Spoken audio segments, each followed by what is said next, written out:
భార్యాభర్తల మధ్య సంభాషణ. ఏమే, ఒక కప్పు కాఫీ పట్టుకొనిరా, వెళ్ళి పాలు పట్టుకొనిరా. ఎప్పుడు అరవకుండా ఉండలేవా నువ్వు? నువ్వు బయటకు వెళ్ళి పాలు తెస్తే నేను కాఫీ పెడతా, నువ్వు కాఫీ పెడితే నేను బయటకు వెళ్ళి పాలు తెస్తాను. ఏంటే నీ ఉద్దేశం?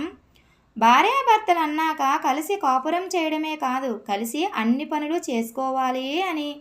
చీ, వెధవ బ్రతుకు, వెధవ బ్రతుకు. మా తాత ఎప్పుడు చెప్తూనే ఉన్నాడు, పెళ్లి చేసుకోకరా, చేసుకుంటే నీ బ్రతుకు నాశనం అయిపోతుంది అని. నీకు టైంపాస్ కావాలంటే కుక్కను పెంచుకో, ఆరోగ్యం కావాలంటే మొక్కను తెచ్చుకో, అంతేకాని పెళ్ళాన్ని మాత్రం తెచ్చుకోకు అని నేను విన్నానా? వినను. సారీ తాతయ్య, మీ మాట విననందుకు నా బ్రతుకు పగిలిపోయిన ఫ్లవర్ వాజ్లాగా అయిపోయింది.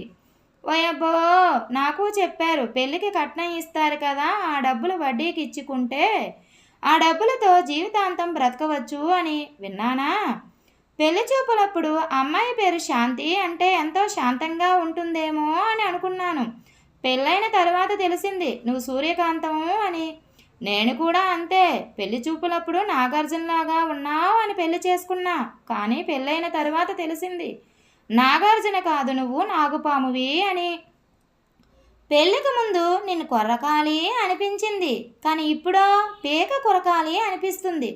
పీకే కదా కొరికే, నీతో నేను పడలేకపోతున్నాను. అలాదా రాలిలోనికి.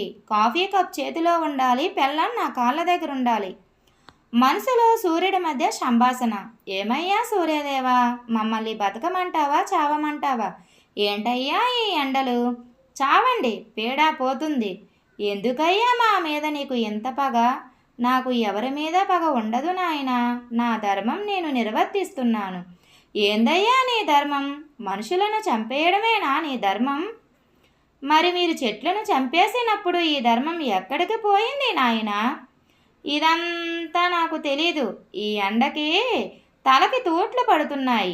మీరు వాడే ఏసీల వల్ల ఓజోన్ పొరకి ఎప్పుడో తూట్లు పడ్డాయి నాయన. ఎండ ఎక్కువగా ఉంది, ఏసీ 2 పాయింట్లు పెంచు అని అంటున్నారు, కానీ 2 చెట్లు పెంచుదా అని ఏ రోజైనా అనుకున్నారా? చెరువులు కూడా ఎండిపోతున్నాయి స్వామి.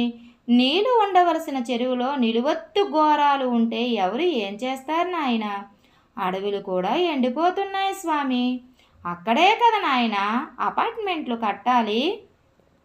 స్వామి, ఈ ఎండల నుండి మమ్మల్ని మేము కాపాడుకోవడానికి ఏదైనా మార్గం ఉంటే చెప్పు స్వామి. వృక్షో రక్షిత రక్షిత. చెట్లను మీరు కాపాడితే అవి మిమ్మల్ని కాపాడుతాయి. మేము చెట్లను నాటుతాం, కానీ మా మీద దయించు స్వామి. ముందు నువ్వు చెట్లు నాటవయ్యా, తర్వాత చూద్దాం. Thank you friends. ఈ వీడియో కనుక మీకు నచ్చినట్లయితే ప్లీజ్ లైక్ చేయండి, please subscribe my channel. Thank you.